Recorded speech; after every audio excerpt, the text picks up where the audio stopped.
తను ఈ సినిమా తర్వాత ఇప్పుడు సక్సెస్ మనకి కాన్ఫిడెన్స్ లెవెల్ పెంచుద్ది డెఫినెట్గా. అప్పుడు నాకు తెలిసి ఇంకా ఓపెన్ అవుతాడు అనుకుంటున్నాను. ఎందుకంటే ఇప్పటికీ సీన్ నీట్గా చెప్తాడు. ఇప్పుడు చదివేటప్పుడు ఆన్ స్పాట్ కాకుండా వచ్చి మనకి స్క్రిప్ట్ వినిపిస్తాడు కదా, సీన్ పేపర్ వినిపిస్తాడు కదా, అప్పుడు ఫుల్ అసలు తనే వేసుకుంటుంటాడు అసలు సీన్ చాలా బాగా చెప్తాడు. అండ్ తనలో ఉన్న మేజర్ అడ్వాంటేజ్ అంటారా, ప్లస్ పాయింట్ అంటారా, ఇది కరెక్ట్గా లేదనగానే విత్ ఇన్ నో టైం మార్చి దాన్ని ద బెస్ట్ తీసుకొస్తాడు. సూపర్ క్వాలిటీ కదా, మంచి క్వాలిటీ, డెఫినెట్గా మంచి క్వాలిటీ అది. అంటే కొంతమంది వాళ్ళ బేబీని అట్లాగే పట్టుకొని కూర్చుంటారు, నేను చేంజ్ చేయను. లేదు అలాంటిది ఏం కాదు అసలు. మొత్తం మార్చేసి నీట్గా మొత్తం సీన్ ఇది ఎక్కడ సరిగ్గా లేదు, నీ ఫస్ట్ సినిమా కొంచెం అలా కాకుండా వెళ్ళి నెక్స్ట్ డే వస్తాం అనుకుంటాం కాదు, గంటలో ఫోన్ చేస్తాడు, సార్ రానా మళ్ళీ వచ్చేస్తాడు. సో అతనికి ప్లస్ ఏంటంటే నందు, రైటర్ నందు తన పార్ట్నర్. సో చాలా బాగా, సో ఇద్దరు కొలాబరేషన్ లో జరిగింది అనమాట. అండ్ లీలా రవితేజ గారితో ధమాకా తర్వాత సెకండ్ కాంబినేషన్, అసలు ధమాకా ఎలాంటి ధమాకా క్రియేట్ చేసిందో మనందరికీ తెలుసు. స్టిల్ రన్నింగ్ ధమాకా మళ్ళీ క్రియేట్ చేస్తాం అనే ప్రగాఢ నమ్మకం. సో ఆఫ్సెట్ రవితేజ గారి ఆన్సెట్ రవితేజ గారి ఎనర్జీ గురించి మా అందరికీ తెలుసు. ఆఫ్సెట్ రవితేజ గారి గురించి ఏమైనా ఒక 2 ఇన్సిడెంట్స్ చెప్పు. మొదలు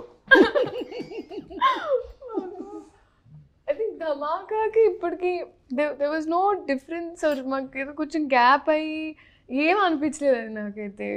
it was as usual and he'll bring it out of it.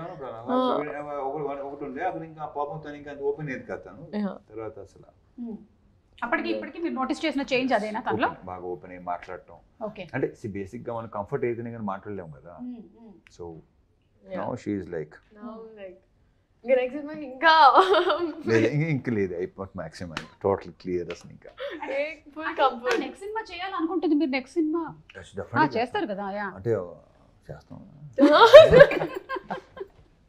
Obviously. అనివల్ అంటే ఆవిడ ఇన్హిబిషన్స్ లేకుండా లైక్ ఫుల్ సెల్ఫ్ ఎక్స్ప్రెషన్ ఇట్లా కంప్లీట్ గా. ఆఫ్సెట్ రవితేజ గారు ఎలా ఉంటారు చెప్పు. Offset I think the most easiest person. Like ఎలా చెప్పాలంటే అది మీకు అదొక వైబ్, మీరు ఎక్స్పీరియన్స్ చేస్తూ ఉన్నావు కాబట్టి ఇన్ కంపారిజన్ చెప్పు. అది కబుర్లకి బెస్ట్. అంటే నేను నా మాక్సిమం కబుర్లు చెప్పుకునేది లైక్ ఐ థింక్ నాకు కూర్చొని లోపల ఉన్న లీల ఉంది కదా, ఈ సెట్ లో రాగానే బాగా లీల బయటకు వస్తుంది. మీరు తీసుకొస్తారు ప్రతి ఒక్కరు లోపల ఉంటారు కదా. అవును సార్ తీసుకొస్తారు బయటకి. అదే ఆడ కూర్చోబెట్టి కథకలి బయటకు వచ్చి but fully I have lots of fun. ఈ మూవీ చేసేటప్పటికల్లా ఎంబీబీఎస్ కంప్లీట్ అయిపోయిందా? అయిపోయింది. Okay, doctor actor. ఇప్పుడు ఒక్కసారి జస్ట్ చెక్ చేయవా అంత బానే ఉందా అని? ఇంకా మీ మైక్ బయటకు వచ్చి this is the biggest advantage. మీ పల్స్ చెక్ చేయమంటున్నా ఉందా? ఏమని కొట్టుకుంటుంది? సినిమానా టీవీ జాతర వచ్చేసావు నువ్వు ప్రమోషన్స్ మోడ్ లోకి కంప్లీట్ గా. అవును రవితేజ గారు, మీరు పోలీస్ క్యారెక్టర్స్ అయితే చాలా డిఫరెంట్ క్యారెక్టర్స్ చూసేసాము, మీరు చేశారు. How different is this? అంటే ఇది దీంట్లో ఏంటంటే ఫర్ చేంజ్ ఏంటది పి అంటే ఆర్పిఎఫ్ దీంట్లో ఏంటి నువ్వు మధ్యలో అలాంటి ఒక ఎక్స్ప్రెషన్ ఇచ్చావు? మధ్యలో అనుభవాను, దాని తర్వాత అనేసి అప్పుడు అనేసి తర్వాత చెప్తాం. పర్లేదు, ఆర్పిఎఫ్ ఆల్రెడీ రివీల్డ్, అది ఆల్రెడీ రివీల్డ్. అప్పటికి ఇంకా మళ్ళీ రిలీజ్ ఇంకా మొత్తం రివీల్ చేసేస్తాడు. నేను రాయడానికి ఏం లేదు. ఆర్పిఎఫ్ అది బాగుంది, అది నాకు కొంచెం కొత్తగా అనిపించింది. పోలీసులోనే డిఫరెంట్ వేరే డైమెన్షన్. రైల్వే పోలీస్ తెలుసు, ఐ యామ్ రైల్వేస్, మీరు RPF. Oh my God, my నాన్నగారు క్యాషియర్, డిపిఎం, ఆర్పిఎఫ్స్ అందరూ ఫ్రెండ్స్ ఉండేవాళ్ళు నాన్నకి. సాయంత్రం అయిందంటే రైల్వే పోలీస్ ఆర్పిఎఫ్ అంటే రైల్వే ప్రొటెక్షన్ ఫోర్స్. నేను ఉన్నదంతా రైల్వే క్వార్టర్స్ లోనే పెట్టు కూడా. సో అందుకని ఆర్పిఎఫ్ బాగా, మా ఫ్యామిలీస్ బాగా పరిచయం. వాళ్ళందరూ చాలా మంది మలయాళీ ఫ్యామిలీస్ ఉండేవాళ్ళు అక్కడ, తెలుగు ఫ్యామిలీస్. రైల్వే క్యారెక్టరా అసలు ఒక్కసారికి మళ్ళీ నాకు నా రైల్వేస్, నా రైల్వే క్వార్టర్స్, రైల్వే హాస్పిటల్ అన్ని గుర్తొచ్చేసింది నాకు. ఇది తెలియలేదు అసలు, ఇది కదా అసలు స్టోరీ అంటే. అండ్ ఆయన ఫస్ట్ టైం డైరెక్టర్, మీకు ఎప్పుడూ అనిపించలేదా మీరు చాలా మంది ఫస్ట్ టైం డైరెక్టర్స్ని ఇంట్రొడ్యూస్ చేశారు, అంటే వాళ్ళు ఒక సినిమా చేసేసి అప్పుడు మనం సెకండ్ టైం తీసుకుంటే బెటర్గా ఉంటుంది అని? I don't know. వాళ్ళందరూ ఆల్మోస్ట్ మీ దగ్గరే వచ్చి ఇంటర్మీడియట్ ఎలాగైతే శ్రీ చైతన్య అండ్ నారాయణలో చదువుకుంటారో అలా అయిపోయి వాళ్ళు ఆ తర్వాత నెక్స్ట్ లెవెల్ వాళ్ళు.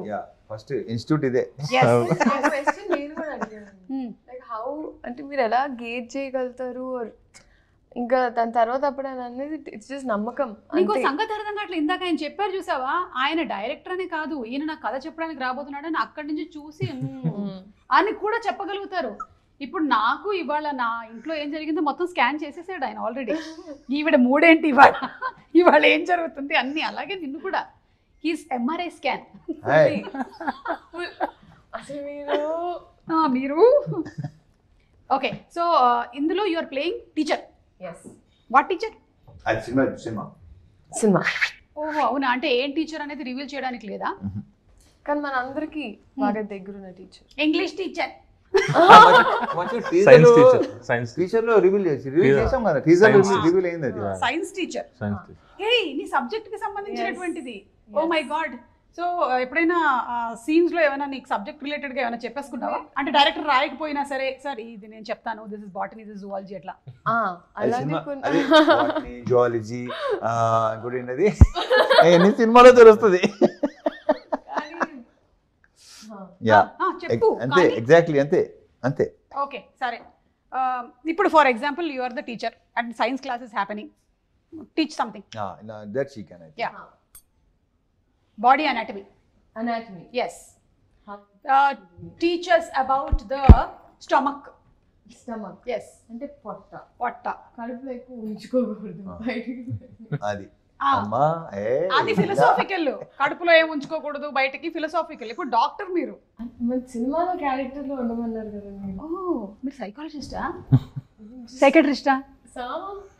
Biology teacher. స్టమక్ గురించి 4 biology, I mean what zoology, అది what is it? Pyloric sphincters అని ఉంటాయి అక్కడ, అండ్ మనకి గ్యాస్ట్రిక్ ఎంప్టింగ్ అని కావాలి. చెప్పు అక్కడి నుంచి కొత్త శ్రీలీల ఏం చెప్పమంటారు? Small intestines, large intestines cultures వస్తాయి, రాకుండా చూసుకోవాలి, ఎస్పెషల్లీ పెద్దవాళ్ళలో. అండ్ అసిడిటీ రాకుండా ఉండాలంటే ఏం చేయాలి డాక్టర్ గారు?